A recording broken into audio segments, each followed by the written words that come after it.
312 771 candidats au bac frappent à la porte des universités et grandes écoles.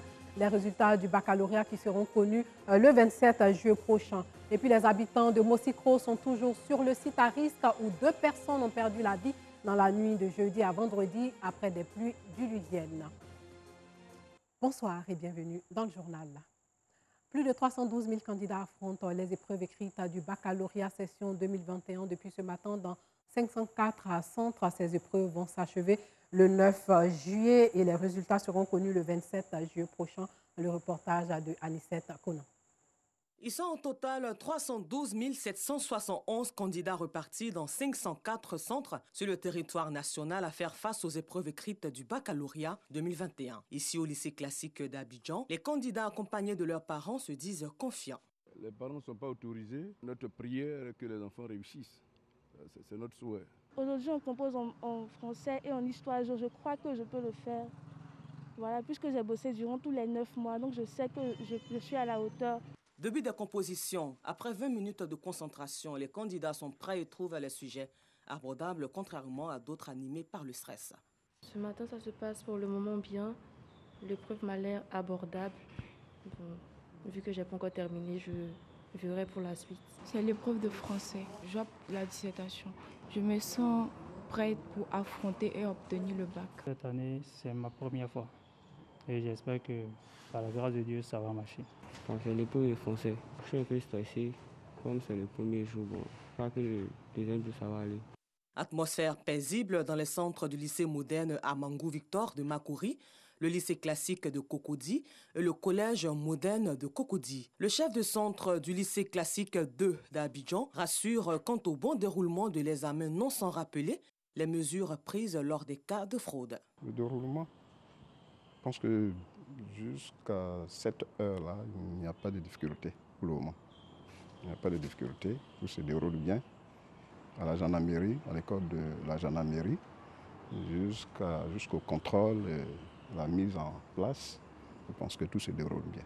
S'il y a un candidat qui est pris, selon le manuel, il y a d'abord, on récupère la copie, l'enveloppe, on prend la convocation, on prend toutes les pièces et on fait sortir l'enfant.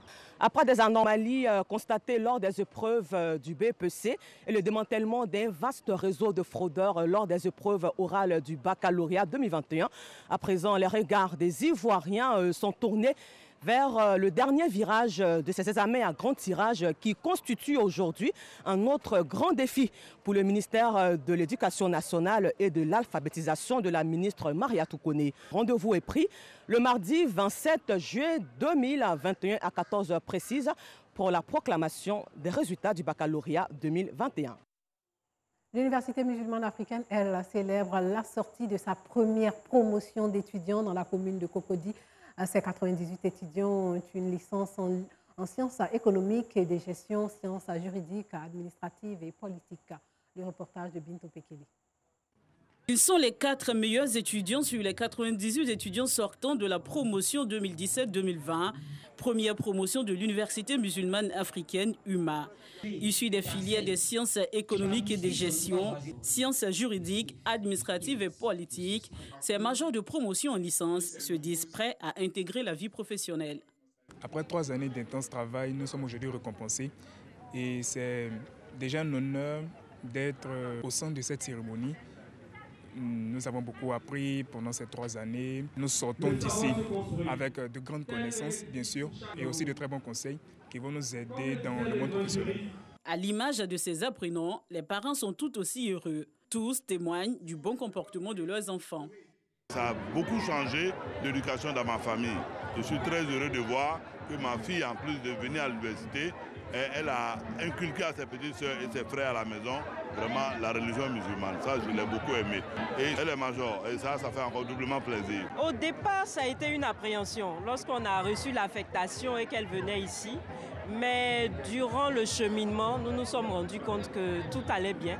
En tout cas, elle a reçu une bonne éducation et c'est ce qu'on réclame pour un enfant. La première promotion de l'UMA est baptisée promotion Cheikhoul Aïma Bouakari Fofana en hommage au guide suprême de la communauté musulmane décédé en 2020.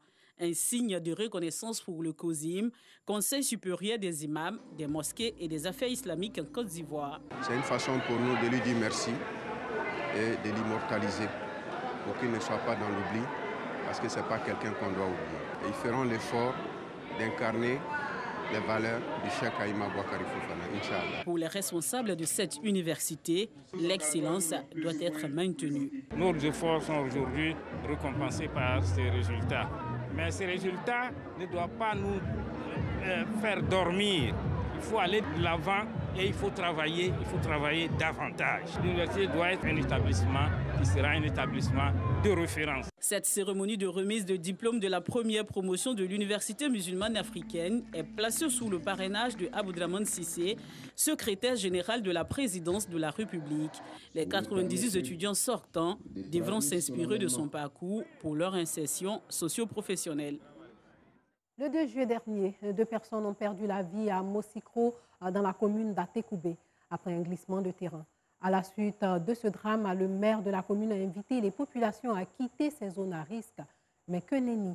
Ce matin, nos reporters Colette Ilboudo et Gilles Tonien se sont rendus à Mosikro et ont retrouvé des personnes dans leur maison sur le flanc des collines. 3 jours après l'éboulement de terrain qui a coûté la vie à 2 personnes à Mosikro dans la commune d'Atekoubé, après de fortes pluies, plusieurs personnes vivent encore sur le site malgré l'appel à quitter les lieux lancés par le maire. Ces personnes avaient été logées dans un hôtel, mais lorsque nous nous y sommes rendus ce matin, aucun de ces habitants ne s'y trouvait. On nous a logés premier jour à l'hôtel. On est parti une seule nuit, on dit que c'est bon.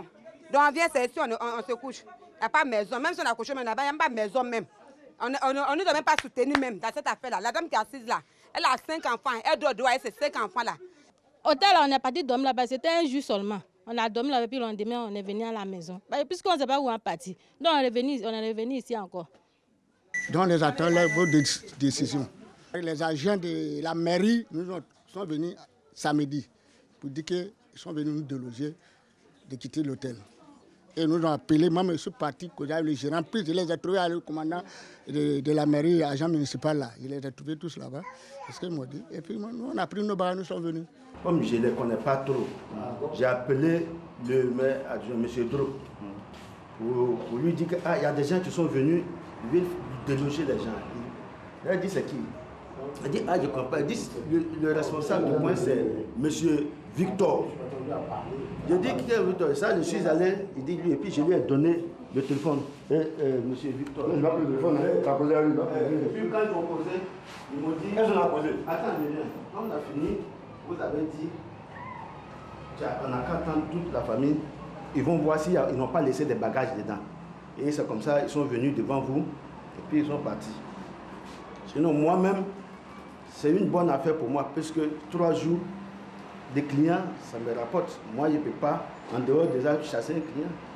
Le secrétaire général de la mairie s'est rendu dans le dit hôtel pour faire le constat du départ des habitants de Mosikro. J'ai appris que les familles ne sont plus dans les chambres où on a eu à les loger. Le vendredi exactement, c'est moi qui étais là et j'ai attribué les chambres aux familles. Avant de partir, nous avons dit qu'ils sont là pour 3 jours. Jusqu'à lundi. Et jusqu'à partir de lundi, nous allons les envoyer sur un autre site, donc le site de recasement, qui va au moins durer. Ici, c'est temporaire, juste le temps du week-end. On est fort surpris qu'on arrive et qu'on nous dise que les familles ne sont plus ici. La mairie de la commune d'Atekoubé entend déguerpir les habitants de ces zones à risque pour leur propre sécurité. La municipalité rassure la population qu'un plan de recasement est prévu. Le programme qui a été fait, à partir de lundi, après-midi, on les envoie sur le nouveau site. Et ils prennent tous leurs bagages, ils vont avec, et puis le mardi, on détruit le site. C'est ici, à l'EPP du Rhum, au Biomarque 2, dans la commune d'Atekoubé, que ces personnes seront recasées. Ce sont au total 17 familles constituées de 34 adultes et 47 enfants qui seront logés sur ce site et pris en charge par la mairie d'Atekoubé pendant 2 mois, le temps qu'une solution définitive soit trouvée.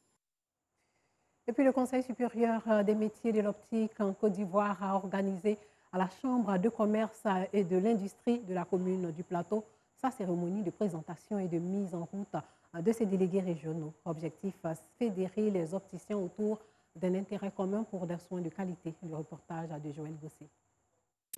Fédérer les opticiens autour d'un intérêt commun, telle est la nouvelle mission que s'est assignée le Conseil supérieur des métiers de l'optique de Côte d'Ivoire. C'est toujours une belle occasion pour nous de travailler pour l'administration qui nous engage, travailler pour le Conseil des opticiens, travailler pour le CSMO aussi. Et nous sommes très contents que la présidente nous ait choisis comme délégué du site Abidjan et on espère pouvoir remplir la mission pour laquelle on a été assigné.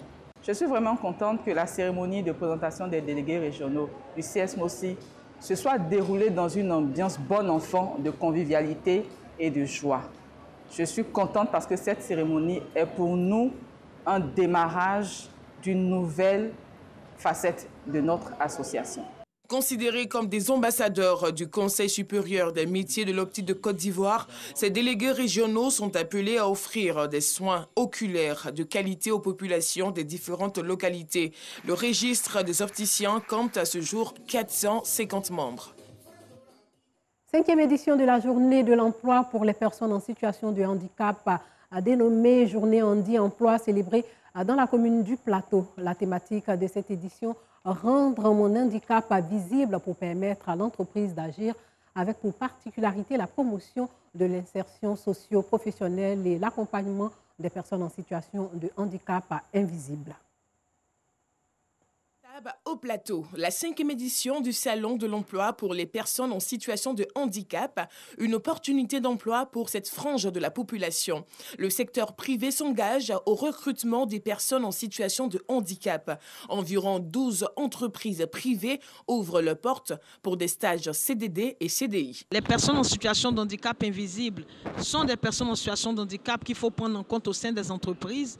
Les maladies invalidantes, la drépanocytose, la maladie de Crohn, l'arthrose ou l'endométriose, etc. Ce sont des maladies qui sont des maladies invalidantes et ces personnes-là sont considérées de par le monde comme des personnes en situation de handicap et la libellule a agrandi son champ d'action et la libellule participe à leur insertion et à leur intégration professionnelle. Cette vague d'insertion des personnes en situation de handicap dans les entreprises privées prend en compte une proportion de 150 à 200 personnes.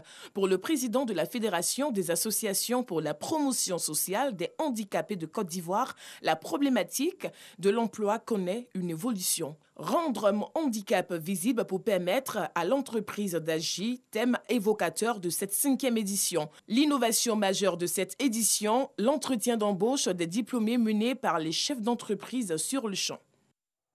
Le Bureau ivoirien des droits d'auteur a reparti plus de 2 milliards de droits d'auteur entre 41 156 sociétaires de 2020 au premier semestre de 2021. Le maire de la commune de Cocody et la ministre de la Culture et de l'Industrie des Arts et du Spectacle étaient présents à cette rencontre. Georges Tidou. Plus de 2 milliards de francs CFA ont été répartis entre 41 156 sociétaires de 2020 au premier trimestre 2021. Cette répartition concerne les droits d'auteur. Les montants se logent sur les œuvres qui ont été exploitées et ça attend. Donc c'est l'occasion de leur lancer encore un appel pour leur dire qu'ils ont de l'argent ici et que chaque fois que leurs œuvres sont... Dès que l'œuvre est exploitée, il faut venir faire la déclaration. Quand vous organisez votre événement et que vous jouez la musique sans vous acquitter du droit d'auteur, c'est du piratage. Parce que vous avez le devoir de déclarer, d'avoir une autorisation et d'utiliser et en fait de payer. Une cérémonie qui s'inscrit également dans le cadre de l'axe 2 du plan d'action stratégique dénommé « Élargir l'assiette de perception en vue d'accroître les ressources ». La mairie de Cocody et le Burida ont signé une convention de partenariat le 23 juin dernier. La dite convention vise à sceller une collaboration entre les services de recouvrement de la mairie et ceux du Burida en vue de veiller au respect du droit d'auteur sur le périmètre communal. Plus tôt dans la matinée, l'on a assisté au salut aux couleurs en présence du ministre de la Culture, de l'Industrie des Arts et du Spectacle, ainsi que du maire de la commune de Cocody. C'est d'abord remplir un devoir civique et ensuite participer à la vie Burida, le bureau ivoirien des droits de l'auteur, et encourager l'équipe managériale qui est là en ce moment, qui fait du travail, du bon travail pour le monde culturel. Qu'ils sachent que la mairie de Cocody sera à ses côtés pour pouvoir valoriser et aider tous les artistes à rentrer dans leurs droits. Instituée par le directeur du Burida, cette cérémonie mensuelle vise à participer à l'éducation civique du personnel et des sociétaires. Hors de chez nous, au Nigeria, des hommes armés ont envahi un pensionnat de l'État de Kaduna et kidnappé 140 lycéens. Dernière attaque de ce genre qui frappe depuis plusieurs mois déjà le nord-ouest du pays. Au total, 165 lycéens dormaient dans le pensionnat du lycée Bethel Secondary School dans la localité de Shinkun. 25 autres ont réussi à s'échapper. Il s'agit de la troisième attaque importante commise à Kaduna ces 3 derniers jours. Voilà, c'est tout pour ce soir. Merci de nous avoir suivis.